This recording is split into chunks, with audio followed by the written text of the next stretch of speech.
వేదిక మీద ఆకులకు స్వామిజీలందరికీ ఆకుప్రణామాలు. అలాగే వచ్చినటువంటి భక్తులందరికీ కూడా నమస్కారం. నేను పెద్ద ఆలయం కాదండి, అంటే భక్తులు కాదు. నేను చాలా ఆలస్యంగా ఈ మార్గంలోకి వచ్చాను. 75 ఏళ్ళ తర్వాత ఈ మార్గంలోకి వచ్చాను. 12 ఏళ్ల కింద ఈ మార్గంలో అంతవరకు నేను నాస్తికం పూజ కూడా చేయలేదు. ఎందుకో మరి ఈ మార్గంలో వచ్చి పడ్డాను. మరి ఏకమైన ధ్యానంలోకే వచ్చాను. ఏకమైన ధ్యానంలోకే వచ్చాను. వచ్చి ధ్యానం చేయాలి. ధ్యానంలో ఉండి గొప్పతనాన్ని అది తెలుసుకున్నాను. ధ్యానంలో మనిషి వెళ్ళినప్పుడు మనిషి బుద్ధుడు ఏమన్నట్టే జరిగితే సారో ఉంది, సొసైటీ దుఃఖం ఉంది. ఆ దుఃఖాన్ని పోగొట్టుకోవడానికి మార్గం ఏంటంటే అంతర్ముఖయానమే. ఈ మనసు ఉంది కాబట్టి దుఃఖం ఉంది. మనసు లేకపోతే ధ్యానంలో ఏం జరుగుతుందంటే మనసు లేని స్థితి ఏర్పడుతుంది. అప్పుడు ఆనంద స్థితిలోకి వస్తాం. అందుకు అంతర్ముఖయానం చెయ్యాలి. అంతం చేస్తే జన్మజన్మల పాపాలు నీకు నాకు ఇంకే జన్మలు కావండి. ఎన్నో జన్మలు జరిగినాయి. ఆ జన్మల పాపాలంట పాపాలకు మరి ఎప్పుడు పడ్డాయి? దీని గురించి ఎవరైనా ఆలోచిస్తున్నారా? నేను చెప్తున్నాను, నేను చెప్పా స్వామిని అడగండి. మీరు పోయండి. ఎన్ని కర్మలు కూడా ఉండవు, పాపాలు కూడా ఉండవు, పుణ్యాలు కూడా ఉంటే ఉండవచ్చు. ఏదైనా కర్మని ఆ పుణ్యం కూడా ఎక్కువ తొలగిపోవాలి. పుణ్యం పోతే కానీ నీకు కర్మరాడుతుంది. నేను బాలశర్మ గారు గొప్ప యోగి. ఆమె 40 ఏళ్ళకే యోగి అయిపోయింది. నేను అనుకుంటాను సుమారు. నేను ఆమె నాకు 5 ఏళ్ళు ఉన్నప్పటికీ ఆమె కాషాయం చేసింది. నాకు స్పృహ వచ్చినప్పటికీ కాషాయం చేసింది. జగన్నాథ స్వామి గారు కూడా చాలా అన్ని స్టేట్లోనే ఆయన 35 ఏళ్ళ వయసులో గొప్ప యోగి అయ్యారు. నేను మాత్రం ఎందుకో లేట్గా మరి ఎందుకు వచ్చినారో ఏంటి ఏమైందో కానీ వచ్చాను. ఒక మంచి మార్గం బట్టి వచ్చినాను. వచ్చి నాకు ఇప్పుడు ఏం పట్టదంటే వాళ్ళిద్దరూ మంచి యోగులు, వాళ్ళు కలిసిపోయాడు. కానీ వాళ్ళు ఈ శిష్యులకు ఏం చెప్పిపోయిందంటే మంత్రోపదేశం చేసిపోయాడు. మంత్రోపదేశం చేసింది. కానీ ఆ కాలం నాటి మనుషులకు ఆ మంత్రోపదేశం సరిపోయిందో ఏమో కానీ ఈ కాలం నాటి మనుషులకు మంత్రోపదేశం సరిపోదండి. మీరు నాకు ఎవరు ఏకీకరించకపోయినా ఈర్ష్య, అసూయ, ఉద్దేశము, కామము, క్రోధము, లోభము, మోహము, మదము, మాత్సర్యము, డంబము, ఇంకా ఏమన్నా అనండి. అన్నిటితో 95 మందిలో ఇది ఉన్నాయి. 95 మంది 25 మంది ఎక్కడో వచ్చాము. కాబట్టి ఇదంతా ఎట్లా పోవాలి? అంతర్ముఖయానం ద్వారా అనుకోవాలి. అంతర్ముఖయానం చేసినప్పుడు నీకు ఆనందాన్ని నీకు వెళ్తుంది. సాల్వ్ సొసైటీ అంటే ఆ ఆనంద స్థితిని అనుభూతి చెందినప్పుడు, లోనికి పోయినప్పుడు, నీ లోనికి నువ్వు ప్రయాణం చేసినప్పుడు నీవు ఓంకారణాలు వినబడుతూ ఉంటాయి. ఆ నాదాలు వింటూ ఉంటే నీ ఆత్మస్వరూపాలను దర్శిస్తూ ఉంటే కలిగేటువంటి ఆనందాన్ని అది మాటలతో చెప్పలేమండి. మాటలతో వర్ణించడానికి వీలు లేదు. అది అనుభూతి చెందాల్సిందే. చేత ఈ మార్గంలో వస్తానని నేను మీ అందరినీ ఆశిస్తున్నాను.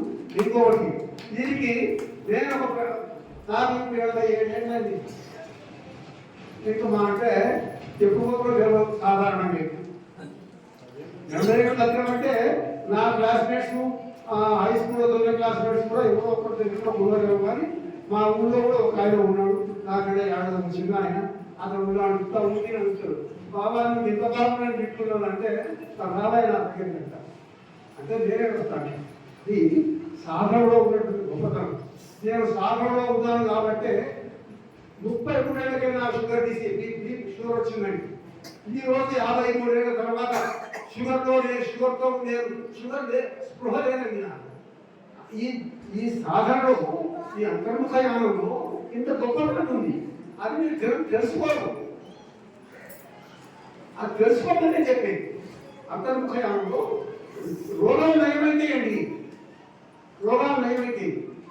శాస్త్రంలో ఒక సెంటర్ ఉంది, స్పిరిచువల్ టాబ్లెట్స్ అంటే ఆధ్యాత్మిక గుణికల కేంద్రము. ధ్యానం ద్వారా రోగాలు తగ్గించబడును. అది అంచేత మీరు ఈ మార్గంలోకి అందరూ వస్తే మీరే లాభపడతారు. అయితే నేను నాకు 3 ధ్యేయాలు ఉన్నాయి. 70, 70, 77 వయసులో నీకేం రేపు మాకు పోయి అనుకోవచ్చు నేను అంటాను. కానీ నాకు ఉన్నాయి. ఏమిటంటే నేను ఇంకో 17 ఏళ్ళు అయితే ఖచ్చితంగా బతకాలనుకుంటున్నాను. ఇది పాసిబుల్, పాసిబుల్, నెవర్ పాసిబుల్ అని మీరు అందరూ అంటున్నారు. బట్ నేను చెప్తున్నాను ఇట్ ఈస్ పాసిబుల్. ఎందుకంటే వివేకానంద చికాగో మాసంలో ఏమన్నారంటే నేను చెప్పండి నాది వివేకానందుని మాటలు. There is nothing impossible for a man to achieve anything provided you put forth your efforts sincerely. అనే క్వశ్చన్ వాక్యమే ఇంగ్లీష్ వాళ్ళకు అమెరికన్స్ కు వాళ్ళు ఇంగ్లీష్ లో చెప్పాడు. మానవ ప్రయత్నానికి అసాధ్యమైనటువంటి ఏదీ లేదు. Everything is possible. Your God అయితే నీయే భగవంతుడు, జీవుడే దేవుడు. ఆ సాధన చేస్తే ఆ స్థితికి వస్తుంది. నేను ఈ 17 ఏళ్లలో ఆ స్థితి ఎదగాలని నా సంకల్పం. నేను ఎదగాలి, ఈ ఆశ్రమాన్ని ఒక ఆర్థిక పరిపుష్టి కలిగించాలి. అది ఏదైనా కలిగించాలంటే ఏటీఈ సర్టిఫికేట్ తీసుకురావాలి. దానికి ఎన్నో అటెంప్ట్లు వస్తున్నాయి. అయినా ఐ డోంట్ లీవ్ ఇట్. దాన్ని వదిలిపెట్టాక దాన్ని సాధిస్తాను. ఈ 17 ఏళ్లలో నేను సాధిస్తాను.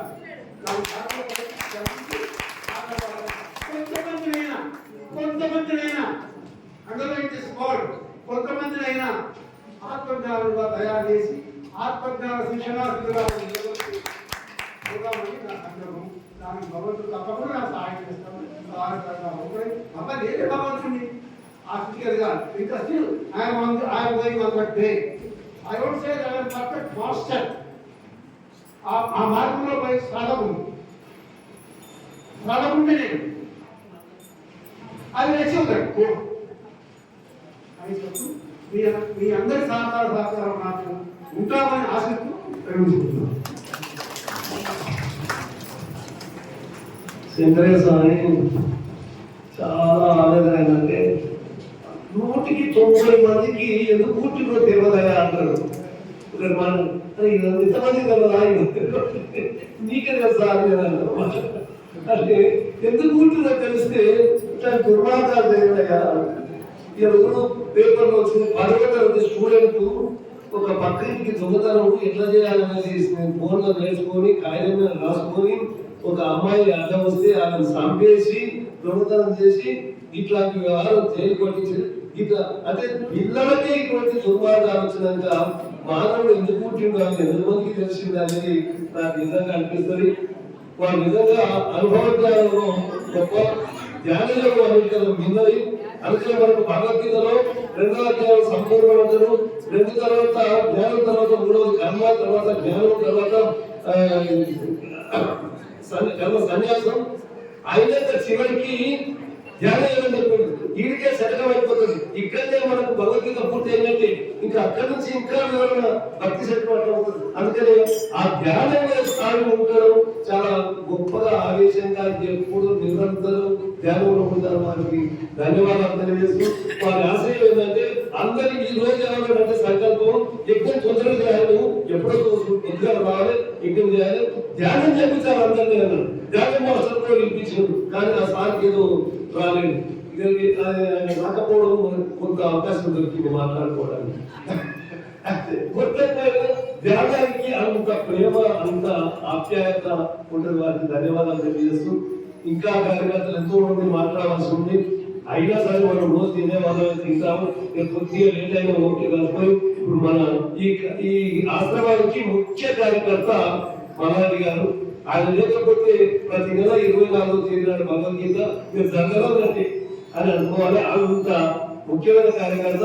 వారు సభ ముందుకు వచ్చి 2 మాటలు ఆయన గురుదేవుడైనటువంటి జగన్నాథ స్వామి వారు ఆశ్రమం ఆయనకు మంచి అనుగ్రహం ఉంది. ఆయన మంచి గురుభక్తుడు. నిరంతరము ఆ గురుదేవుని యొక్క అనుగ్రహం ఆయన లోపల ఉంది కాబట్టి ఆయన ఆ విధంగా ఎక్కడన్నా కానీ ఆశ్రమానికి రాకుండా ఉండడు. ప్రతి నెల మీరు అటెండెన్స్ రిజిస్టర్ రాసుకోండి, అట్లా ఆయన పేరు ఉంటుంది. అట్లా కాబట్టి వారు 2 మాటలు లేకపోతే ఈ సభకి అందం అనిపించడం అనిపిస్తుంది.